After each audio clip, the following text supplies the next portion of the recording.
2021年4月15日にこの飛行機雲ケムトレール長崎市長崎シティ。明らかに嫌がらせで参っている感じがありますね。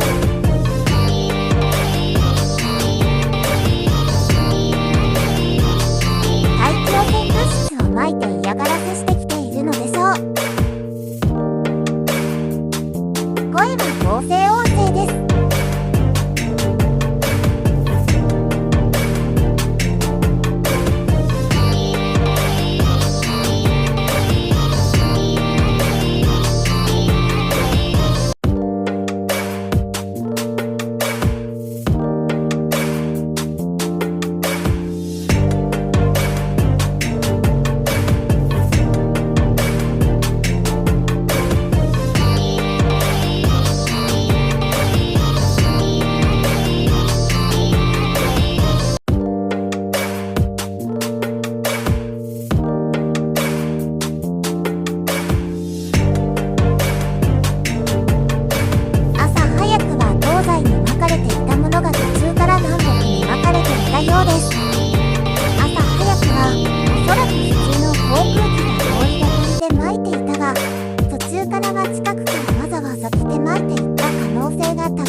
before, about 5 years ago, our skies were typically blue, and now you see it's covered with lines and haze, and virtually nothing you see on the horizon, nothing you see in the sky above us is a natural cloud. I mean, aluminum or snow sample off the side of Mount Shasta tested 61,000 parts per billion.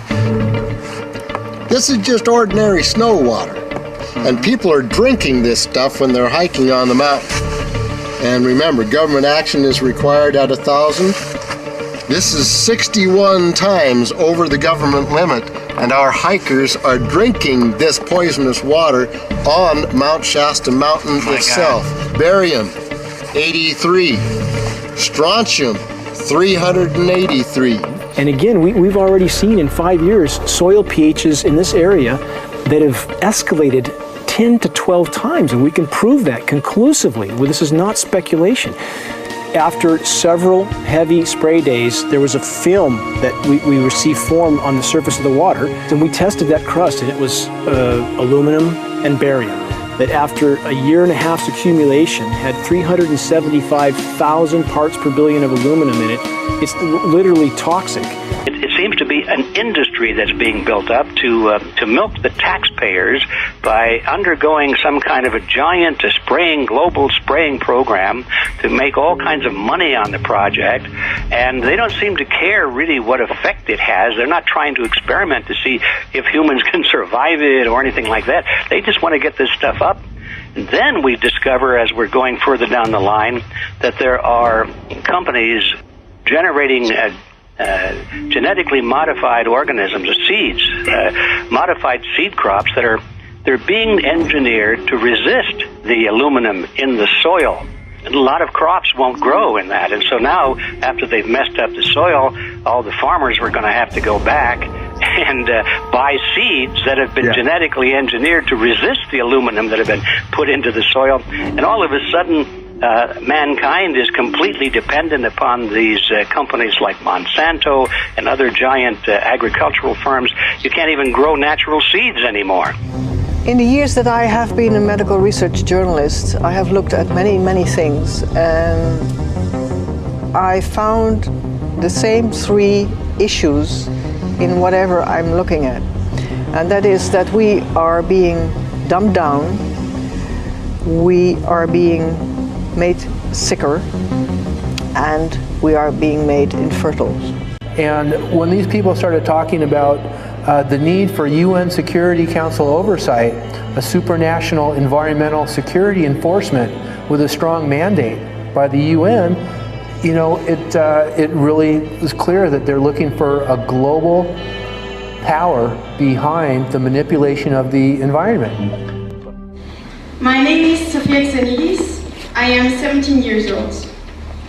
It is quite scary to know that the air we breathe is not what it's supposed to be. That the food we eat and the water we drink contain traces of those substances which are sprayed out over all of us as though we were being poisoned like insects. The feeling that this is causing me are feelings of deep anger and rage. I don't want to be poisoned. I don't want to be infected with cancer. And I'm just so angry that this global poisoning can be going on such a massive scale, and not enough is being done to stop this crime. I think that we just need to wake up and just look at what's happening, because we can't just ignore it, because it's going to get worse and worse if we just keep ignoring it and pushing it away like, oh, that's nothing.